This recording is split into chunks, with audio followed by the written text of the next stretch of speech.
Counter-Strike 2, Source 2, the light at the end of the tunnel.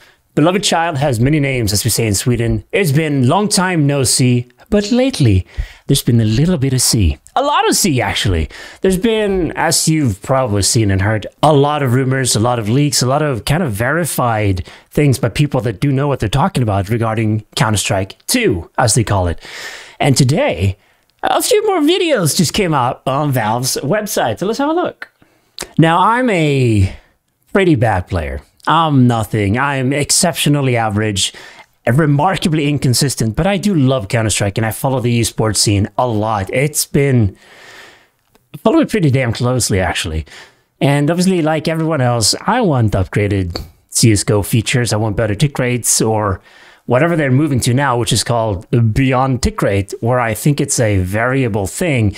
We'll find out. Anyway, I figured I'd react to it because this just came out, what, 13 minutes ago? So, yeah, here we go. Let's have a quick peek. In a Counter-Strike match, information can mean the difference between success or failure. As a result, smoke grenades have become a cornerstone of team tactics. With Counter-Strike 2's that they have. We've evolved smokes and that looks so different. Ooh. They look nice. Now create volumetric 3D objects oh, interesting. Not only do all players see the same smoke regardless of position, that is huge. Can interact with the environment in interesting ways. Oh, it reacts to lighting, grows to fill spaces naturally. Well, one thing it'll never do, no matter how good a smoke is, it will never stop a good P90 rush. Like, as we could see, I think it was way back here. A good P90 rush, unstoppable. That's like, see? It's just never gonna stop it. That looks so interesting. Oh, that's so cool. Wow. Whoa! Ah, that's crazy! What? That punch is such a big hole, too. Like, just one shot. So, look at that. That's crazy.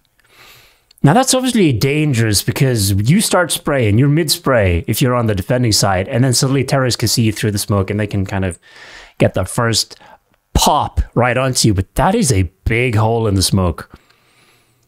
That is wild. And the grenade pop in the smoke? That is wild. That is super strange. That's going to change everything. Terrorists are going to use freaking, I don't know, man. Counter-terrorists might just use grenades on banana. They got the all posted. Out comes a flash, and then comes a grenade. Pop, smoke on, and you just pick someone off. That's insane. That's actually crazy. Smoke grenades provide even more tactical opportunities. And then, I like how they kind of, once you've punched a hole, like you take a good chunk off of the top corner, it kind of fills in all the way around it instead of just coming back up, which is weird, but that is interesting. I'm not even looking at the map. Overpass is looking fresh. Wow. Hang on. I missed it. That is neat. The zoos here. Bonk. That's fun. Oh, the Molotov look different. So you'll have a big old trace around with the AWP. Summer 2023. Wow. Wow, that's crazy. I don't know what to think there. The next video is called Leveling Up in the World. All right, what do you have for us? Ooh. With 20 years of history, maps are a fundamental 1.6 Counter-Strike. And in Counter-Strike 2, maps are getting a new look. But don't worry. Yeah, I mean, they're working on maps all the time. Hours honing strategies and exploiting every corner and crevice. We took 3 approaches to improving maps while retaining their touchstone upgrades overhaul. First, okay. Touchstone maps, classic maps with solid foundations that players can use to evaluate gameplay changes from CSGO to Counter-Strike 2. Ooh, I miss Train. Character read, but otherwise haven't been changed. I really miss Train. I really like it. It's very difficult.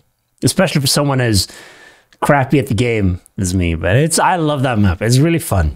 Lots of crevices, lots of like ambush, lots of... It can be sneaky beaky, you know?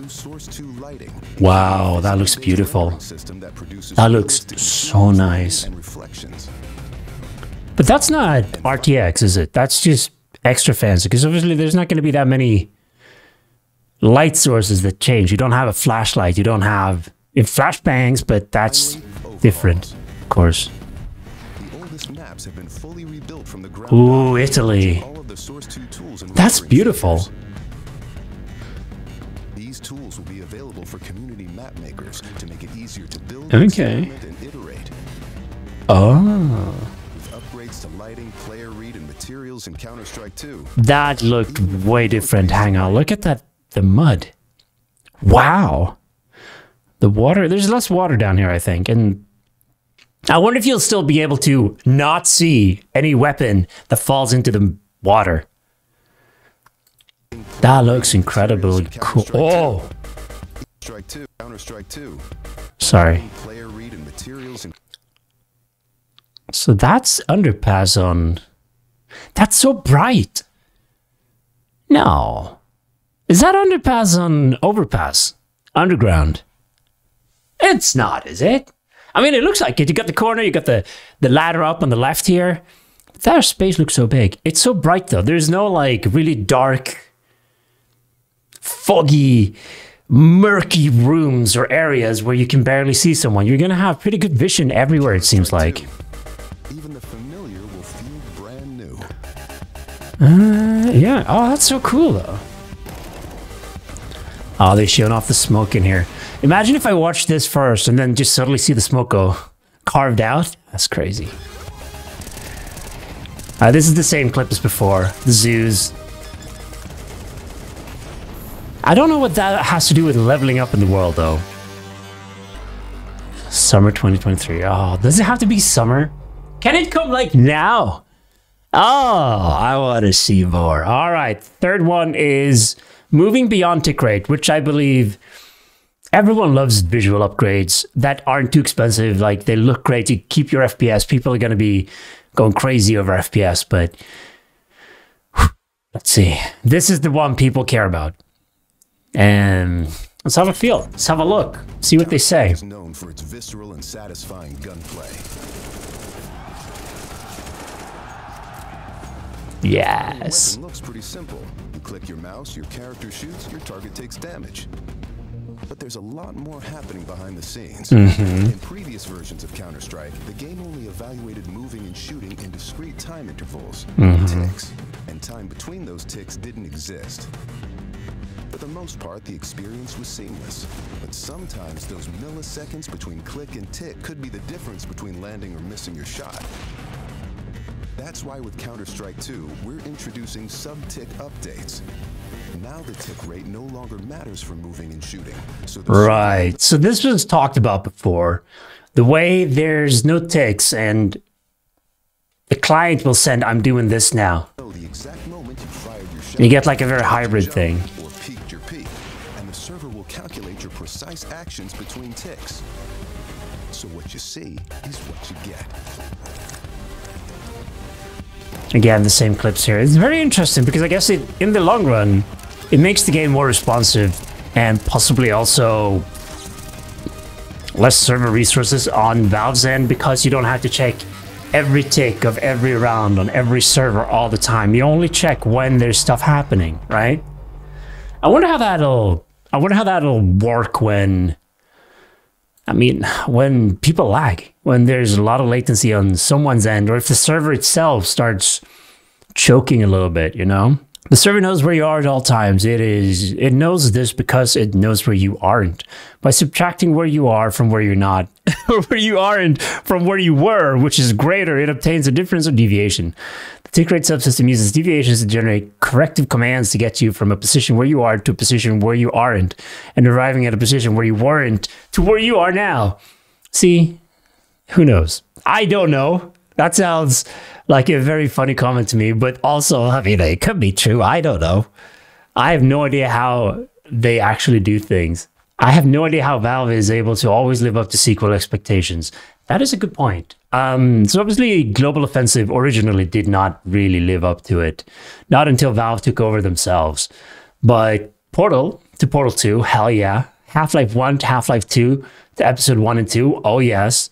Left 4 Dead 1, 2, absolutely. What else do we have? Dota 2 was great. Obviously, they didn't have Dota 1. It's not their game, but the sequel was amazing. This is crazy. This is super cool. I want to know what people think of the smoke. The smoke dissipation feature is absolutely insane, and I don't think I've ever seen anything like it before. I've seen stuff like it before, but I never would have expected it in Counter-Strike. Counter-Strike is like... Obviously, adding the Molotov, for example, was a... I like the Molotov. I think it's a great thing. It's huge. It's massive. But it is a very big change from original CS. And then this is another, like, a massive change. Incredibly big change. But it's cool. I can't wait to see what people will want to do. What tournament players do. What the teams will do. What they can figure out. Because they are always so freaking smart with their setups and the way they use utility that you just won't find in matchmaking. That's another thing. People will want to know about matchmaking. Matchmaking. In the general user's ideal world, you just not need Faceit or ESEA, which I don't know if that exists anymore. It might be under Faceit, or for Scandinavian people, eSportal. People just want a great working matchmaking where you can just queue up, not having any extra things, not having to download secondary anti-cheat.